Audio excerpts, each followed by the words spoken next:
guys, it's Amanda, Pixie's mom, and I'm back with you today for a video on split stays. So if you have ever been to Disney and you've stayed on property and maybe you want to see other resorts, or when you've been going to dine somewhere, you're like, oh man, I'd really love to stay here, but I can't afford it. Or maybe you always stay at one resort because it's your favorite, but you'd really like to try others, but you just can't see yourself not staying at your favorite.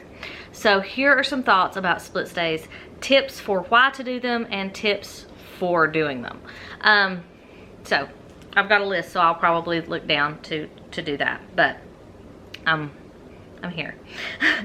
All right, so tips for a split stay. Number one. So my first recommendation is, if you're gonna do a split stay, move from a resort with less amenities to a resort with more amenities. So you don't want to go from Beach Club to All-Star Sports, or from the Polynesian to Caribbean Beach, maybe. I mean, if any of these are your favorites, it's fine. But the idea is to move from a smaller space to a larger space, because the values, you know, they have a lot of people, they have smaller rooms, they have less amenities, and then if you move up to your larger, you know, maybe deluxe, or, you know, moderate, value to moderate, or value to deluxe, or whatever combination, you're going to move into a bigger space. Whereas if you move from a big space to a small space, it's going to make the small space feel even smaller. So that's just my number one tip. Move from the smaller space to the larger space. Number two, a good way, it's a really good way if you want to try the Disney dining plan. So for our last trip, we stayed at Art of Animation for 2 nights, because it was on our bucket list. We hadn't stayed there before. So we stayed at Art of Animation for 2 nights, and I planned 2, and granted we had, well, 2 adults and 3 kids, but 1 kid was counted as an adult, and then we had 2 kids in the 3 to 9 range. So we had character meals and everything booked for those 2 days. So we actually saved $100 by using the dining plan. And when you get the refillable mug is good for 14 days. So if you get it on the first leg of your trip, your refillable mug is good through your trip up to 14 days. So like, we moved to the Grand Floridian, and so our refillable mug still worked at the Grand Floridian for the rest of the week. And I did mention that to the cast member when they put it in, but they automatically put it in for 14 days. She was like, oh yeah, that's what we do. So I was like, okay, great, this is perfect. Now of course your dining plan credits will end on your checkout day from your first resort, but the refillable mug is good for up to 14 days. So that's a little trick. All right, so number 3, use Bell services for moving your stuff. Now, if you have your own car and you just feel more comfortable, you know, loading your car back up and moving it yourself, maybe you don't have that much stuff and it's just easier. But we had 5 people, and while I still loaded like some loose stuff into the car, and like medications, and like 1 bag that had like bathing suits and extra outfits and everything for everybody, I stuck that back in the car, but I let Bell Services take all of our suitcases, so we didn't have to lug them down and lug them back up. We just called Bell Services, they come to our room, picked everything up, wished it away, and then when we got to Grand Floridian, we said, hey, we're here, and they brought them up. So it saves some time and some backache if your suitcases are heavy and you're having to load in and out of your car.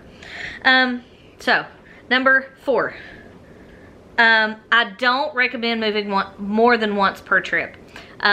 Now if you're staying for 2 weeks and you want to do, you know, 4 nights and 5 nights and 5 nights, and you're kind of gonna break it up that way, then it's like every 4 or 5 nights you get to start a new vacation in a new place. Then yeah, that's fine. But if you're just there for a week, I would not move more than 1 time, because it's like you barely get settled and then you have to move again. But for one, and I usually don't do the first resort, but for a couple nights, and there is a caveat to that, so we'll get to that in a minute. But one move per trip is pretty much the max you're going to want to do. Number 5, a bonus is you get to experience more than one resort per trip. So if you have multiple resort days, like if you're only doing the parks 4 days and you have 2 resort days, plan those accordingly to where you're doing a resort day at your first resort, and then you've got a resort day at your second resort.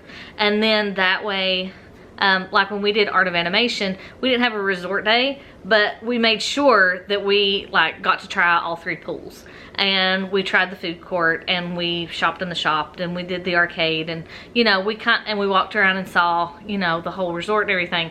But just make sure you experience the whole thing.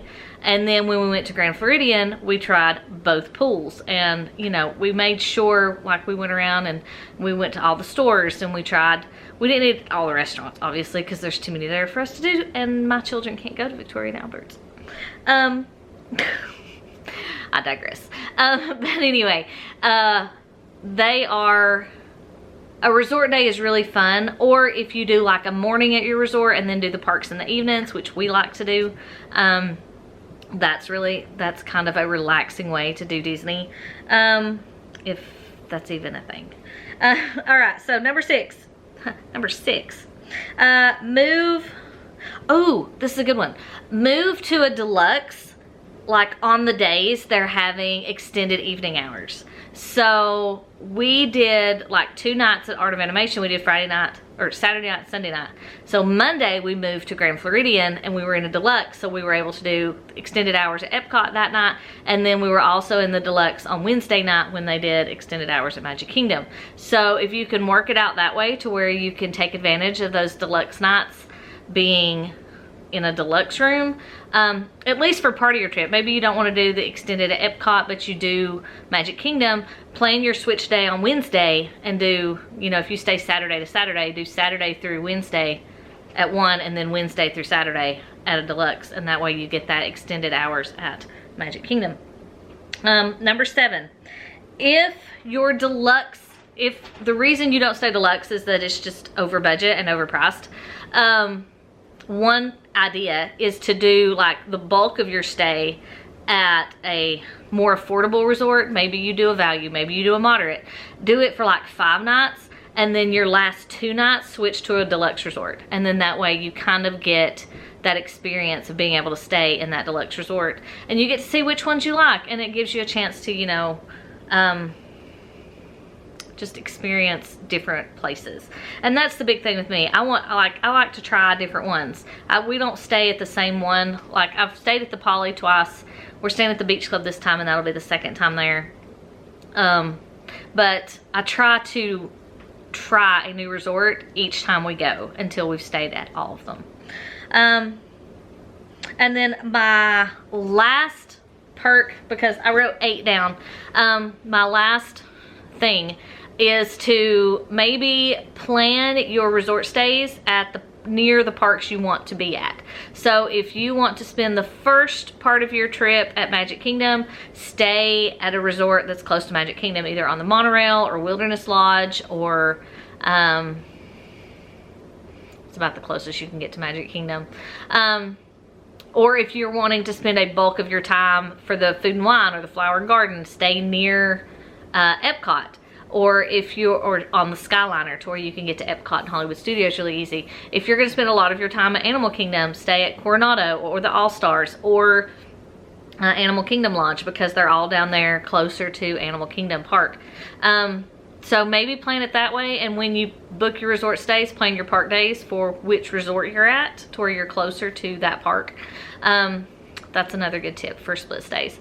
And I didn't write this down, but really when you're packing, you know, pack by your days, you know, kind of, and really most people kind of have their days planned out for where they're going to go and what they're going to wear. So maybe plan, you know, your days accordingly, to where the first part of your trip, you know, you use, you know, your clothes are packed in a manner to where you're not having such a mess having to repack and move. I tried that on this last trip to where one suitcase was for the first leg and then the other suitcase was for the rest of the week. And then just because, you know, the ages of my kids and everything, I just felt like I was gonna have to take everything in anyway. So that didn't help. So I'm still working on that one. We'll see on the next, well, the next trip's gonna be, we're not split staying on the next trip because my husband's going and I'm not gonna put him through that because I don't really think he would enjoy it. But anyway, so if you have tips for split stays, leave them down in the comments below because I'm sure everybody would love to hear about them. And I will talk to you guys later. Bye.